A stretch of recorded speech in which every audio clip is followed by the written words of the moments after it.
Minicamp. Linebackers are going to be all over the field. They need to make a difference, and we need to know who that's going to be. We're going to get an inkling this week and go through them today on Locked On Chiefs.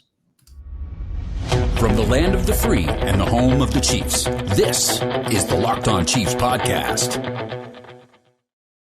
Welcome back, friends and neighbors. This is Locked On Chiefs, part of the Locked On Podcast Network, your team every day on every platform for free, and we always will be. So check us out everywhere. If you are not subbed, hit the audio platforms, hit YouTube, and like, sub, and hit the bell. And you can get us every day, all year round. Save a few holidays here and there, but we are with you all the time as we get ready for not just this minicamp, but then for training camp. I'm Ryan Tracy, the founder of Rogue Analytics and Performance Consulting, home of the Matrix, as well as everything else you need to know at NFL33.com to get ready for this upcoming season and the team building that's going to go on. It started a couple weeks ago, but it actually takes shape today. It does take shape today, and I'm Chris Clark, founder of Chiefs Corner. You can find me over at Chiefs Corner. And it does take, this has been going on for 3 weeks now? They had 3 different sessions of OTAs, so not necessarily 3 weeks, but 3 different sessions of OTAs, and now you have mandatory minicamp that opens up when you're able to listen to this. Should open up on Tuesday. Yeah, I'm looking forward to it. And just because it opens up, like they had media day on Monday, we saw some footage, and folks, it's all over social media. Check out the Chiefs official site as well. A lot of pump, a lot of circumstance, and we could talk a lot about it, and I think we will tomorrow as we start to see on-field results here on Tuesday afternoon. But for Monday, as we're looking at our preview, we want to follow up with what we talked about yesterday. If you missed it, go back and listen to that too, because one position that I think is going to be in flux quite a bit and it is crucial to this team's performance this year is the linebacker position. And the departure of Anthony Hitchens can't be understated in terms of keeping that level together, but quite frankly, the whole front.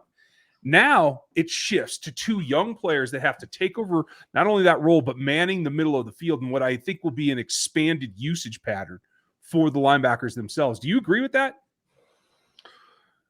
We will see. It's not that I don't agree that they're going to be expanded usage. I think that they will, but it's the question I have is how much they're going to be expanded usage and how they're going to use those players in that usage, because they have different players than they've had in previous years. And with the addition of Leo Chenal, who you didn't mention, is going to bring another dynamic that they haven't really had since Damian Wilson. And he's better. I think he can be better than what Wilson ever was, maybe even his rookie season. Yeah. Wilson gave you good things, but it wasn't something that was over the top. I think Chenal is going to be that type of player his rookie year. I think he can be very good for a rookie. And don't get me wrong, there's going to be learning mistakes. There's going to be things that he's going to need to work on. There's going to be mistakes that this linebacker core is going to make throughout the entire season. It's part of having a young group. But this is exactly what you have to do if you're Kansas City, and this is exactly how you have to do it. You got to get young at some of these other positions, and you have to be able to get them the experience. Well, and I like what that does. In fact, we'll just spend this front of the show here about Leo Chenal because everyone's excited. We'll talk about the starters here coming up after the first break because it changes everything for them. But what you just mentioned, in the last time we saw the linebacker group look like not just functional but decent, like good, almost, was in its prior iteration, right? Where you had a strong Sam that could still move well enough to play in coverage, but could actually attack the quarterback as well and be that kind of at the line of scrimmage, jamming tight ends, but come off the edge if he had to as well. And that certainly seems like it's going to fit the profile for Leo Chenal in this defense. And I agree with you. And that's kind of where I'm trying to take a step back and see what I think this defense is going to be. Steve Spagnuolo has shown a lot of interest in going with the 3 safety set a lot, and that takes a linebacker off the field. So the question is going to have this personnel grouping going to change that a little bit? I'm not talking drastically, but he hasn't had the linebackers that he has this year. So is that going to change what he does and how he attacks offenses? And I think it's going to. I just can't put a number and a percentage on it right now. Attack is the key word. I'm glad you used that because I think that's what Leo Chenal actually brings to the table is the attack. What we saw at Wisconsin was a guy that can not only go fake or mug a gap, but actually get something done in it and force the offensive line to account for him to become an effective fifth pass rusher.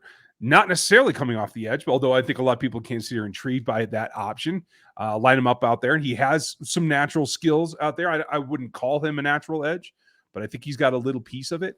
And like we saw Reggie Ragland come off the edge in years past, in those situations where you're like the overhang defender, he certainly has that kind of aspect to his game.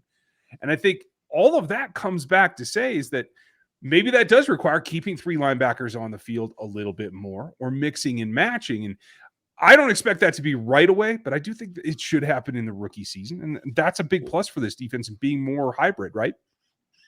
Right. And I know people are going to probably say I'm crazy for thinking this, but I also think that it's a possibility you could see some sets with maybe 3 linebackers and 3 safeties on the field, because those safeties can do things that corners normally would do.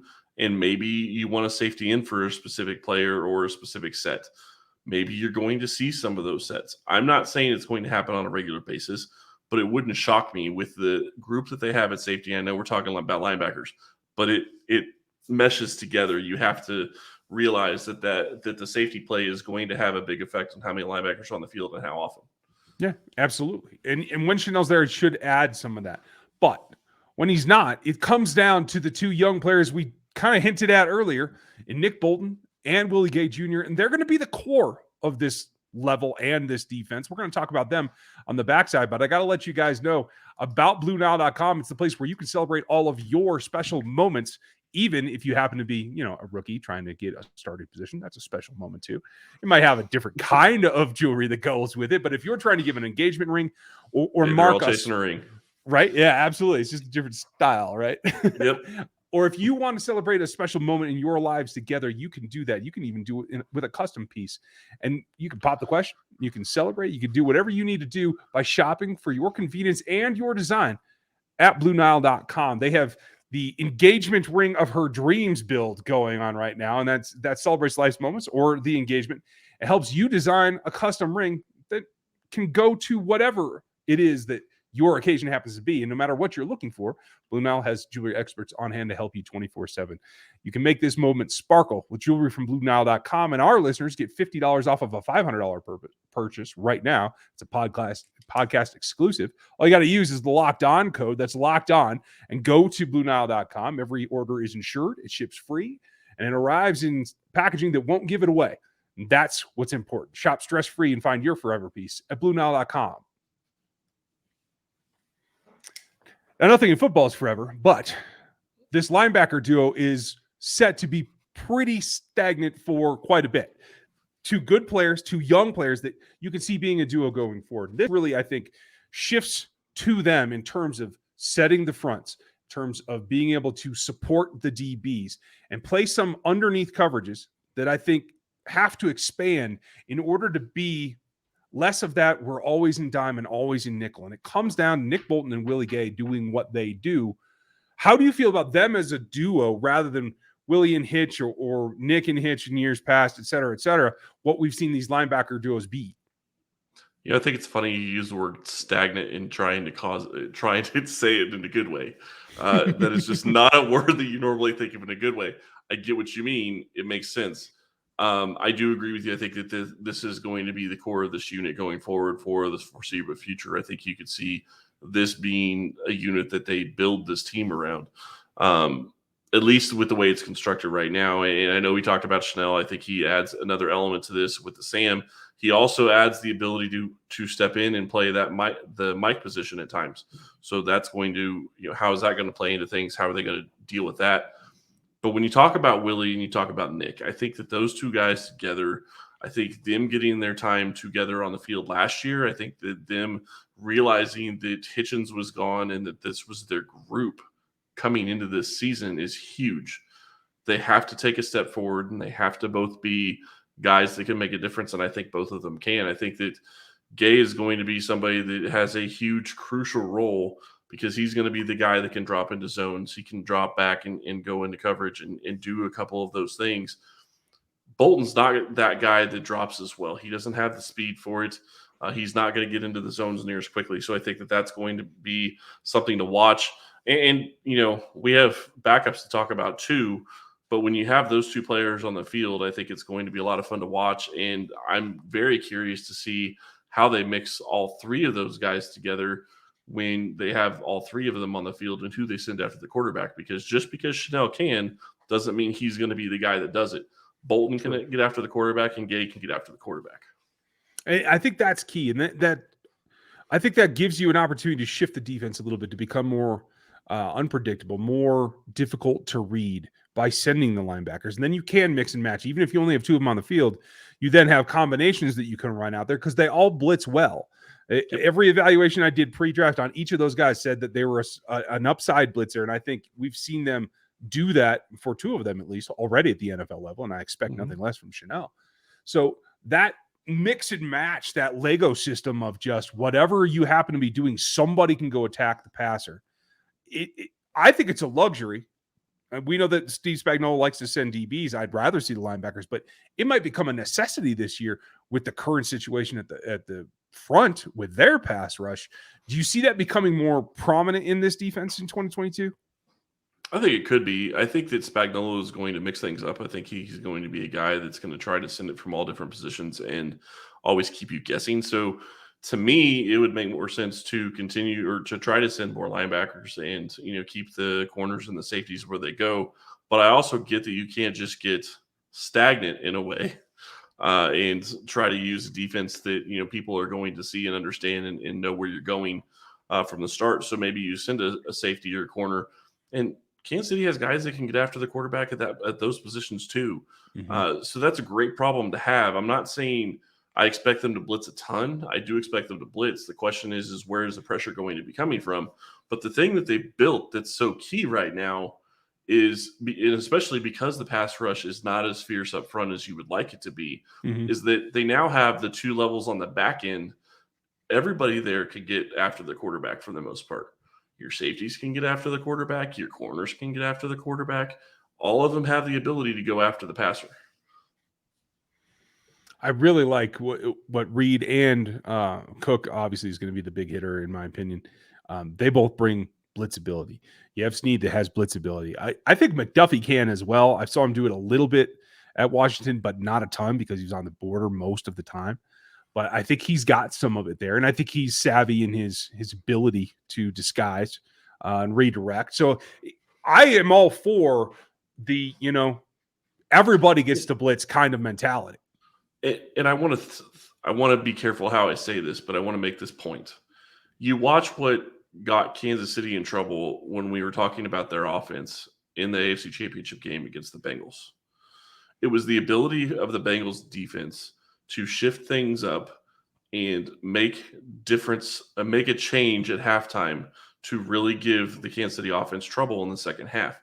And my whole point in saying that is I'm not expecting Kansas City to start dropping a defensive lineman into coverage, but the ability to rush from anywhere gives you the ability to possibly drop a lineman or two in coverage every once in a while. Keep defenses honest. Don't let them have a clue where the pressure is coming from. And I think that could be a huge deal because, as I said, their pass rush up front, we already know is not going to be where we would want it to be. Yeah, that's fair. There's also the small possibility of changing up what you do with the front. And that may help some of the reserves who have to be in position to help these three backers that we've talked about. We're in them coming up first. But I want to remind you, the NBA draft is coming, and we have 50 insiders through our partnership with Audacity that can give you everything. And Odyssey, that is, can give you every step all the way. We have the mock going right now. And all you got to do is go search on any platform you like, the Ultimate NBA Mock Draft. And all of our experts and all of their experts will take you through. First pick starts on the 16th. Don't miss it. And if you want to lay some action on what those draft selections are, whether it's the NBA or the props for football or MMA or whatever else is going on in baseball, not to mention the Stanley Cup playoffs that are right around the corner, you can do all of that at your number one place for all your betting needs at betonline.net. They have everything of all those sports and considerably more, whether it's esports or the MMA stuff, UFC, all of it is there. And it's all easy to find with all the extra information that they give you to make smart decisions over at their website, which is easy to navigate from any device you have, whether it's just your phone or computer, whatever you like. Go get into the action. It's over at BetOnline where the game starts. Now, I think what's key, and you tell me, you have to have guys that can help you in ways that aren't on necessarily on defense. So, unlike years past, where you felt you had to have 2 starters and you had to have 2 backups, so you had a full platoon to bring in. It feels like now with the youth there that player number 4 at the linebacker level can be a special teams oriented position. Am I wrong? I think so. And I understand where you're coming from, but I do think that there was a reason Ben Neiman continued to play, even though he didn't have the skill set that a lot of people would like and have the athletic ability a lot of people would like. It's because he knew the defense, he was smart, and he usually was in position. Whether or not he was actually able to make the play is a whole nother issue. Mm-hmm. But I do think that it is going to be a situation where until Bolton shows the ability to drop into coverage and to drop back and get into zones right and be where he needs to be when it comes to pass coverage, I think you could see a situation where that 4th linebacker is going to be a guy that could get defensive snaps. And I'm not saying Bolton can't do it, but he hasn't shown that ability yet. He hasn't been asked to do it yet, to be fair. Mm-hmm. For the most part, they used Ben Neiman in that role last year. And that opens things up to, I think, what is probably only going to be 5 linebackers on this roster. Clearly, they signed Jermaine Carter for a reason. Now, he played and started in Carolina last season. He's played a lot of special team snaps. I'm comfortable with him being the guy that, like you're talking about, that has the ability on the defensive side of the ball, but also is perfectly able to play all the special teams, be a core 4-teamer, along with Mike Burton and whoever ends up in wide receiver 6. You know, those are going to be your 3 quarterback core guys. 5, quarterback 6. Yeah. Right. So are you comfortable with that? And do you think that is the case? I think that's probably where they're going to figure it's going to be right now. I think that you're going to see a lot more in camp, and we're going to be able to figure it out in camp. I want to hedge my bets a little bit because I haven't seen Mike Rose be able to play. I haven't seen him in training camp. I haven't seen what he's been able to pick up. I know Carter has been a starter in the NFL, but he was not. It's not like he was a above average starter. He was more of an average to below average type starter. He was able to play. He's able to contribute. And I'm not trying to take anything away from that because that is valuable to have the special teams ability. And I think that's really why they wanted him. I don't think it was really to come in and start. I think it was the special teams ability that really intrigued them the most. And at the time they signed him, you have no idea what you're going to get in the draft. Mm-hmm. So at that point, you didn't know you were going to get Leo Chenal. So to me, I think it's a situation where you see how those 2 guys play. You see if there's anybody else in your linebacker room that shows up that's because there's other guys that people are talking about that have had good college careers. Yeah, they've been at smaller schools. Yeah, they haven't been in major programs, but you still have to see what you got. And I think that's going to be something that's going to be key to watch at training camp. Yeah. You know, I want to pencil things in because I see ability. Mike Rose is obviously the next guy that I think would be number 5 for me right now. But you're absolutely right. It takes that competition. So I'm going to say Carter's 4, and that's done. I don't anticipate movement from there. But then you have a really interesting mix beyond that. Elijah Lee is on this roster. A lot of K-Staters are going to say that he needs to be it no matter what. And that's a legit argument in some way. He has a ton of experience lately of Cleveland. He's got that. Mike Rose is a coverage-first linebacker. So I feel like he's the complement to Leo Chenal in terms of being that puzzle piece that fits in with him. But then you have, you know, Jack Cochran's got a lot of interest as well. And I think he does have some athletic ability, but the guy that stands out is Darius Harris, who's played snaps for this team. Yep. The problem is for me is that Nick Bolton is your starting Mike. Leo Chenal can start at Sam, but he's also really a Mike. That's what he did in college.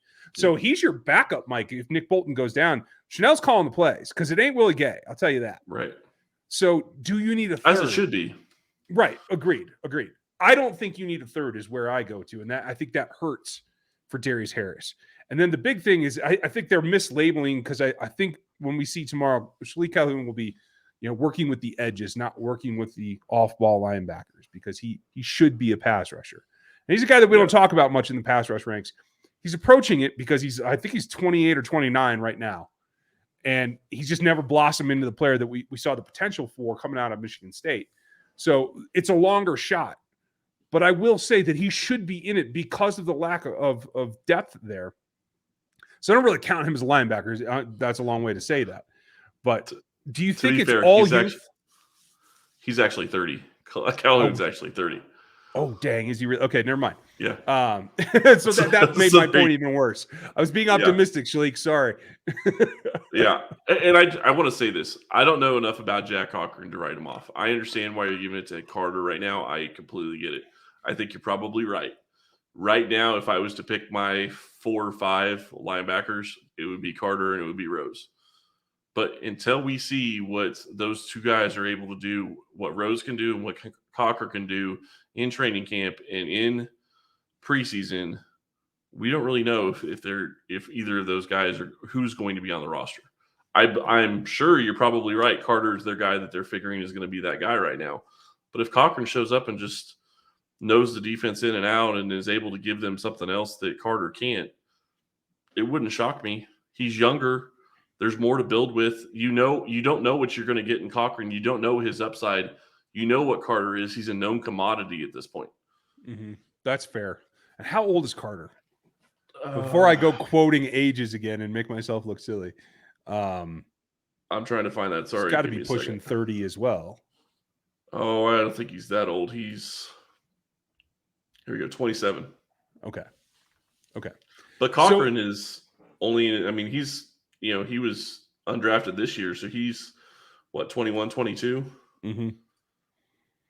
Yeah, that's a significant difference. So, and again, taking Shalik out of that group, because I think he should be practicing with the edges. That's what I believe is happening. That really makes it kind of an A or B situation. Do you keep Darius Harris and Jermaine Carter, the guys that have some age on them, but have seen good enough snaps to know this game at the NFL level? Or is it all youth after that? Does Elijah Lee sneak in there? Like there are guys that can make some headway this week at minicamp, and that's what it all comes down to. Yeah, and really they can make headway this week, but they're really going to make their hay at training camp. When the pads come on, if they're in the right spot, if they're able to show the things on film that you need to be able to see, like shedding blocks, being able to get off a blocker and get after the ball carrier, that's going to be huge for all the linebackers. And that's really what it comes down to is until you get to where you're in pads, and especially that position, that's a big issue. It really is. We're going to see a lot. We'll have more for you tomorrow once we see what happens on the field. The reporters will be there. So we'll talk to Matt, Derek. I know you guys love those segments. We'll have the eyes back in the studio so we can get it firsthand a little bit as well. So keep your eyes peeled. A lot of changes could come this week. The one thing that I hope for is that nobody gets injured and they just have their full array of talent that they can choose from when it comes to training camp itself. Thank you for being with us today. We appreciate your time and your subscription and clicking the bell and the sub and the like on YouTube. That always helps us. We appreciate that. And for all of you audio listeners, especially those of you who've been around for so long, as we head into year 6 here, thank you very much. And we enjoy that you still enjoy just listening. So thanks for your time today. We'll be back with you tomorrow. And I just want to throw this out there. I know you did your sign off. We will be having more coming in the coming months for you. Training camp is going to give us some ability to do a couple of more things. So just know that that's coming and that's in the works. So just want to throw that out there. Thank you for listening today. And Ryan will be back with Matt, Derek tomorrow.